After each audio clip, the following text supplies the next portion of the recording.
Assalamualaikum warahmatullahi wabarakatuh. Nama saya Kania Khairunisa, NIM 202203021173. Di sini saya akan mempresentasikan tentang anatomi dan fisiologi sistem perkemihan. Sistem perkemihan merupakan peran yang sangat penting dalam menjaga kesehatan tubuh karena membantu mengeluarkan zat-zat beracun dan sisa metabolisme yang tidak dibutuhkan oleh tubuh.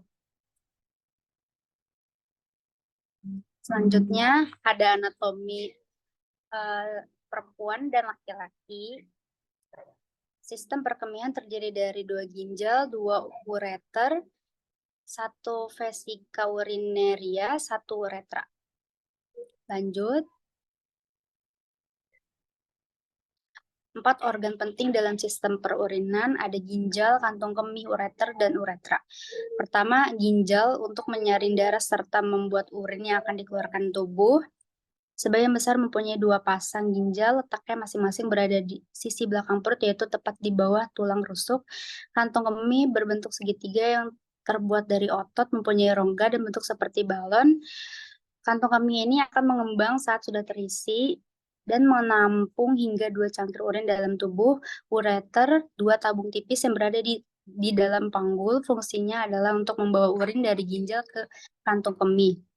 Hampir setiap 10-15 detik, ureter mengosongkan urin dari area kantong kemih.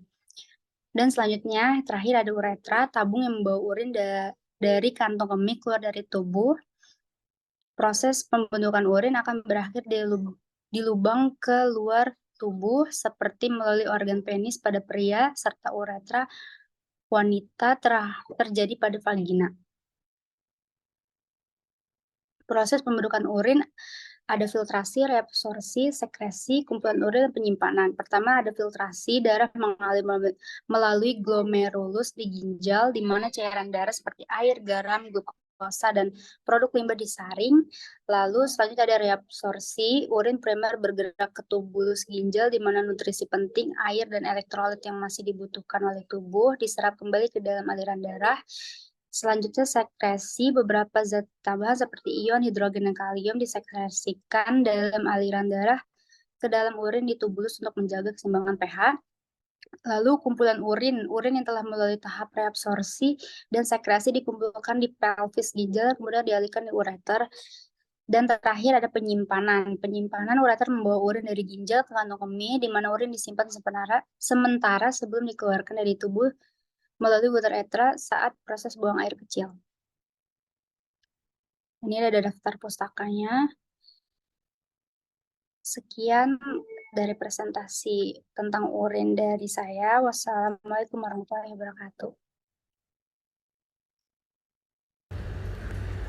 Assalamualaikum warahmatullahi wabarakatuh. Perkenalkan, nama saya Kania Khairunisa dengan NIM 202203021173. Saya di sini akan mempresentasikan berdasarkan judul Anatomi dan Fisiologi Muskuloskeletal.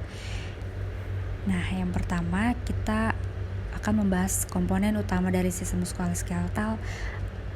Ada 4, yaitu tulang, otot, tendon, dan ligamen. Tulang berperan sebagai tempat penyimpan mineral, terutama kalsium dan fosfor yang penting untuk fungsi tubuh. Dan otot itu ada gerakan tubuh yang disadari dan sukarela. Otot juga ada otot polos, otot jantung, jenis otot lainnya dengan fungsi yang berbeda. Dan tendon merupakan jenis otot yang melekat pada tulang dan bertanggung jawab atas gerakan. Dan ligamen merupakan jaringan ikat yang menghubungkan tulang dengan tulang di persendian. Dan di sini ada anatomi tulang dan anatomi otot. Yang bisa dilihat, anatomi tulang terdapat tulang, otot, tendon, dan ligamen, dan jaringan terikat lainnya.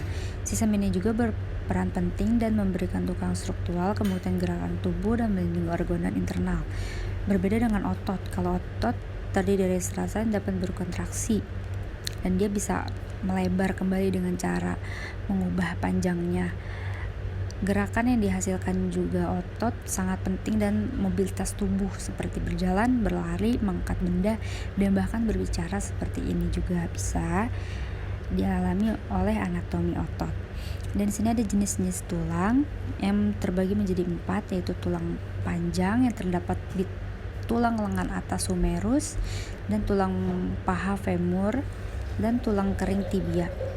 Tulang pipi terdapat di lapisan kortikal kulit luar, contohnya kayak tengkorak, tulang rusuk, tulang dada yang disebut sternum, dan tulang pendek yang terdapat di tulang pergelangan tangan yang disebut carpus, dan tulang kaki yang disebut tarsus. Dan juga ada tulang tidak beraturan yang contohnya tulang vertebrata, tulang belakang, dan tulang pelipis ospheonoid. Bagian tulang ada apa aja sih? Yang pertama ada epifisis. Epifisis apaan? Yang berbentuk bulat dan berkembang, terdiri dari tulang spons yang mengandung sumsum tulang merah. Fungsinya itu sebagai bagian tulang yang penting untuk pertumbuhan dan bergabung dengan tulang lainnya di persendian. Dan dua, ada diafisis, bagian tengah tulang yang biasa berbentuk silinder. Fungsinya memberikan kekuatan dukungan utama. Medula tulang kuning mengandung sumsum tulang kuning juga. Dan tiga, metafisis, wilayah menghubungkan efisis dan diafisis, jadi kayak tengah-tengahnya gitulah yang menghubungkan antara mereka pada saat pertumbuhan. Dan fungsinya itu wilayah yang aktif dan pertumbuhan tulang. Terus yang 4 ada periostem, lapisan tipis yang meliputi permukaan luar tulang kecuali pada ujung epifisis. Fungsinya mengandung pembuluh darah dan saraf yang berperan dalam nutrisi. Dan yang 5 terakhir ada endostem, lapisan yang melapisi sumsum tulang dan rongga tulang. Fungsinya berperan dalam proses pertumbuhan, perbaikan, dan modeling tulang. Di sini ada terdapat otot rangka, otot polos, otot jantung. Otot rangka ada gerakan yang disengaja seperti berjalan atau mengangkat benda yang dikelilingi oleh otot, kayak bisa menulis, berjalan. Itu merupakan contoh otot rangka. Dan terdiri dari serat-serat otot tersusun dari paralel dan membentuk serabut.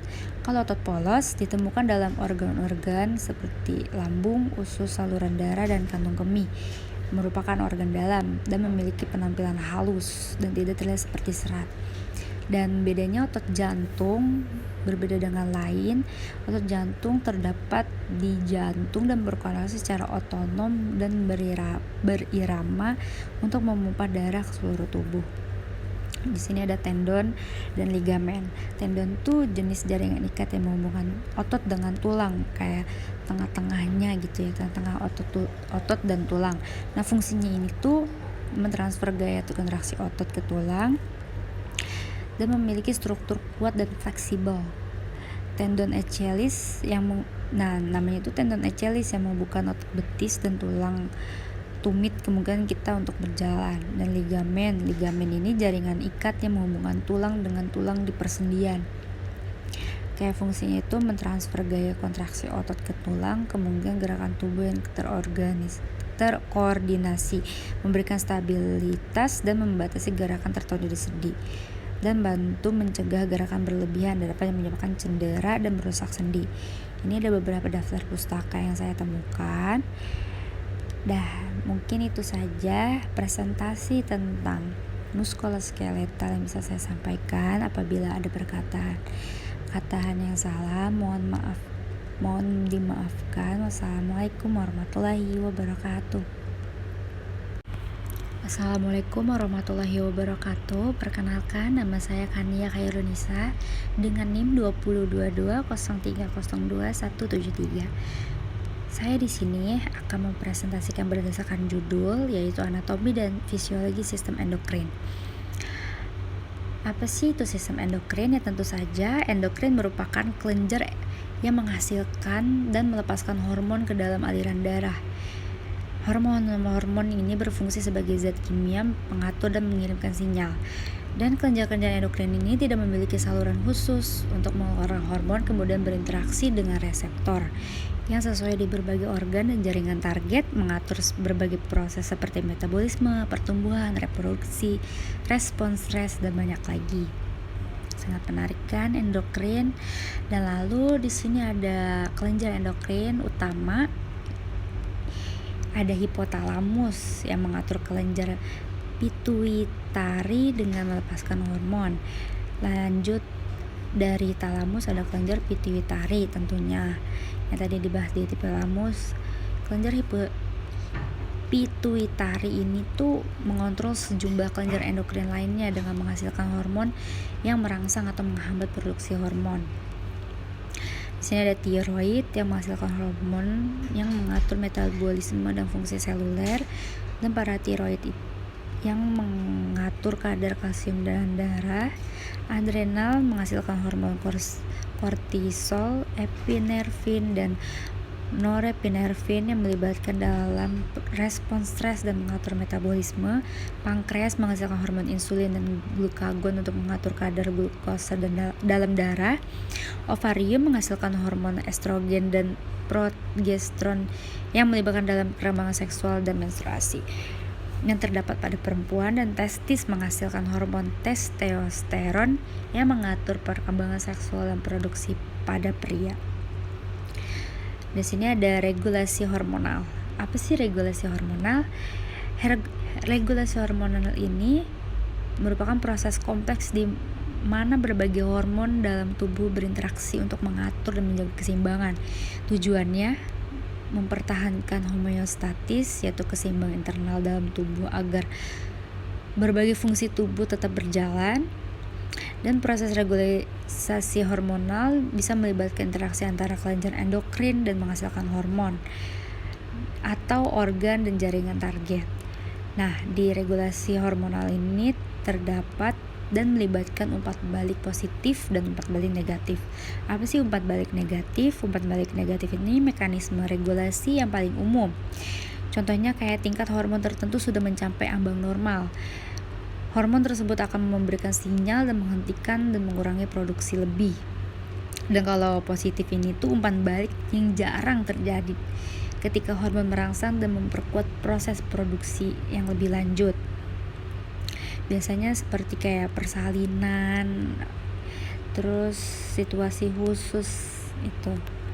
Nah, di sini ada hormon endokrin.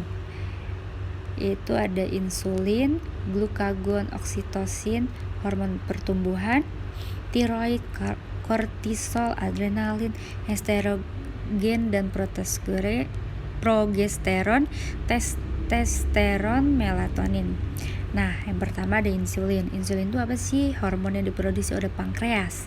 Fungsinya mengatur kadar glukosa dalam darah dengan merangsang dan menyerap glukosa. Kalau glukagon ini hormon yang diproduksi oleh pankreas. Berarti dari insulin ke glukagon.